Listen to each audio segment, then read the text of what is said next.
Welcome to Talking Wildfire with Michael Hill. Prescribed fires can be dangerous, and today we will be talking about prescribed firing operations and keeping firefighters safe. Firing operations are one of the most hazardous parts of wildland firefighting. During these operations, firefighters intentionally ignite vegetation to remove fuel, strengthen containment lines, or guide the movement of a wildfire or prescribed fire. Although firing operations are carefully planned, firefighters face many dangers because they work close to active flames, changing weather, and unstable terrain. One of the greatest dangers is rapid changes in fire behavior. Wind shifts, low humidity, and rising temperatures can cause flames to spread unexpectedly. A backing fire that appears calm may suddenly become a fast-moving head fire if winds change direction. Firefighters conducting ignitions can become trapped if escape routes are blocked by advancing flames or smoke. Another major hazard is spot fires. Burning embers may be carried by wind across control lines, igniting new fires ahead of crews.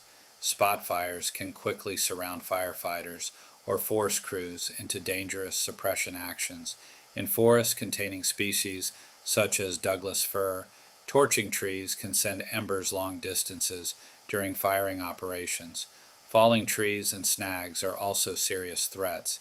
Heat weakens burned trees, causing branches, tops, or entire trunks to fall without warning. Dead trees damaged by insects, disease, drought, or previous fires are especially dangerous.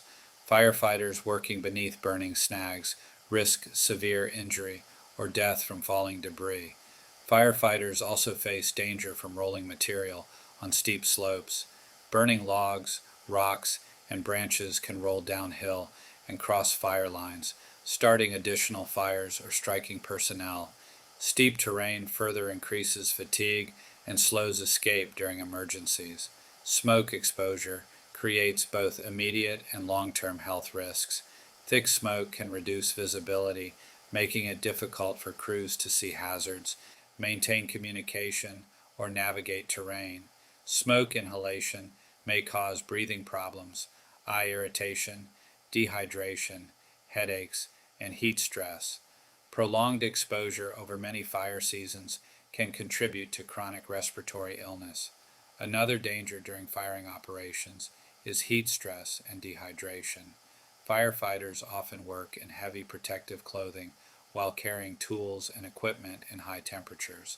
Long shifts, steep terrain, and intense radiant heat from flames can lead to exhaustion, heat cramps, heat exhaustion, or heat stroke. Burnovers and entrapments are among the most deadly wildfire hazards. A burnover occurs when flames pass over firefighters' positions. Sudden wind shifts, heavy fuels, or communication failures can trap crews unexpectedly. Firefighters in the United States carry fire shelters as emergency protection, but shelters are considered a last resort. Equipment hazards are also common during firing operations. Drip torches, fusees, chainsaws, vehicles, pumps, and ignition devices involve flammable fuels and mechanical risks. Fuel spills or malfunctioning equipment may ignite unexpectedly. Night firing operations increase these dangers because reduced visibility makes hazards harder to detect. Communication problems can further increase risk. Crews may become separated in smoke or rugged terrain, and radio communication can fail in mountainous areas. Clear coordination between firing crews, holding crews, lookouts, and supervisors is critical for safety. To reduce these dangers, firefighters follow strict safety procedures such as the LCES system, lookouts, communications, escape routes, and safety zones. Fire behavior analysts monitor weather and fuel conditions closely, while crews receive specialized training in firing techniques and emergency response. Although firing operations are dangerous, they are essential tools in wildfire suppression and prescribed burning. Skilled planning, teamwork, situational awareness, and constant attention to changing fire conditions help firefighters perform these operations as safely as possible. From my own slides of experience, I can offer these personal safety tips also. When carrying a lit drip torch, be careful when navigating dense brush, grass, or fallen timber not to trip over something, including briar vines or branches that could cause you to fall or pour the flaming fuel onto your boot or pants.